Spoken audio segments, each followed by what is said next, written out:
મને શું પકડો છો? હિંમત હોય તો ઉનાના બુટલેગરોને પકડીને બતાવો. ખાખી વર્દી સામે પૂર્વ ધારાસભ્ય પુંજાભાઈ વંશનો આ આક્રોશ છે ત્યારે આખા ગુજરાતમાં ગુંજી રહ્યું છે. ઉના ભાવનગર નેશનલ હાઈવે પર રાવલ નદીના પુલ પર ભ્રષ્ટાચારના થીગડા મારતી એજન્સીઓ સામે વિરોધ કરવા ઉતરેલા કોંગ્રેસી નેતા અને પોલીસ વચ્ચે હાઈ વોલ્ટેજ ડ્રામા સર્જાયો. કલાકો સુધી ટ્રાફિક જામ રહ્યો, પોલીસ સામે તીખી બોલાચાલી થઈ અને 9 લોકોની અટકાયત કરવામાં આવી. નમસ્કાર, ગુજરાત બેસ 90 ન્યૂઝમાં આપની સાથે હું છું ભગવતી વિશાવડિયા.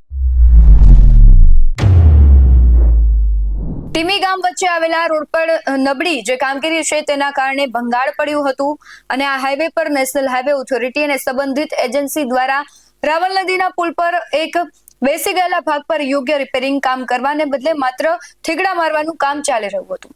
લોકોની સલામતી અને હલકી ગુણવત્તાવાળા કામ સામે સવાલો ઉઠાવીને પૂર્વ ધારાસભ્ય પુંજા વંશ અને કોંગ્રેસના કાર્યકરો રોડ પર ઉતરી આવ્યા હતા.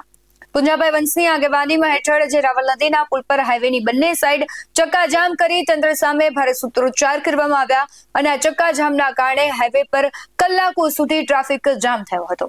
અનેક વાહન ચાલકો તથા મુસાફરો રસ્તામાં ફસાયા. વિરોધને પગલે એજન્સીએ થીગડા મારવાનું કામ પણ અટકાવવું પડ્યું. ચક્કાજામની માહિતી મળતા જ પોલીસ કાફલો પણ સ્થળ પર પહોંચ્યો. વિરોધ પ્રદર્શન ચાલુ રાખતા પોલીસ અને પૂર્વ ધારાસભ્ય પુંજાભાઈ વંશ વચ્ચે ભારે ઘર્ષણ અને તીખી બોલાચાલી થઈ હતી. પોલીસે પુંજાભાઈ વંશ સહિત 9 કાર્યકરોની અટકાયત કરી. અટકાયત વખતે પુંજાભાઈ વંશ પોલીસ પર ભારે અને કડક શબ્દોમાં વરસ્યા હતા. તેમણે આક્રોશ વ્યક્ત કરતા પોલીસને કહી દીધું કે પકડવા હોય તો ઉનાના બુટલેગરોને પકડો ને મને નહીં. પુંજાભાઈ વંશનો આ તીખો પ્રહાર અને ઘર્ષણનો જે વિડીયો છે હાલ સોશિયલ મીડિયામાં ભારે વાયરલ થઈ રહ્યો છે. ખાસ કરીને નેશનલ હાઈવેના જે લોટ પાણીને લાકડા જેવા કામ છે તેની સામે વિપક્ષે આક્રમક વલણ અપનાવ્યું હતું. જોકે આ ચક્કાજામ અને કડક શબ્દોના પ્રહાર બાદ તંત્ર હાઈવેનું યોગ્ય અને મજબૂત કામ કરાવે છે કે કેમ એ તો આવનારો સમય બતાવશે. પરંતુ જે ઘર્ષણના દ્રશ્યો સામે આવ્યા છે તેના પર નજર કરીએ. અરે મને નહીં પકડવાનું, હું નથી વયો જવાનો. હું કોઈ આદિવાસી મારી ગાડી છે, મારી સેલ્ફ ડ્રાઇવિંગ છે, મારે સેલ્ફ ડ્રાઇવિંગ છે. હું મારી ગાડી લઈને આવું છું પોલીસ સ્ટેશન. આ ગાડીમાં નહીં, મારી ગાડી એટલે ભાઈ નથી ગાડીમાં આવું તમારી. હું મારી ગાડીમાં તમારી પોલીસ સ્ટેશન આવું છું ને. મારી પાસે તમારે આગળ પાછળ યો ને આગળ પાછળ ભજવાની મેં ના પાડી છે બિલકુલ. તમને કોઈ પકડ નથી જતો.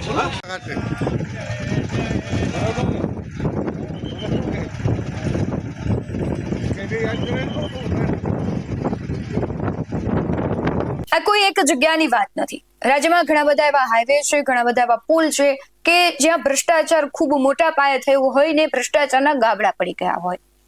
સામાન્ય જનતા છે એ વાહન વ્યવહાર તેમને કરવો પડે એટલા માટે ગાબડાવાળા અને ભયજનક રસ્તા ઉપર પરથી પણ પસાર થતી હોય છે. અને પ્રી મોન્સૂન કામગીરીની તો અત્યારે પોલ ખુલી જ ગઈ છે, એના વિશે તો શું વાત જ કરવી. પરંતુ એક નૈતિકતા અને પ્રામાણિકતા જે અધિકારીઓમાં હોવી જોઈએ, કોન્ટ્રાક્ટરોમાં હોવી જોઈએ એ નથી રહી.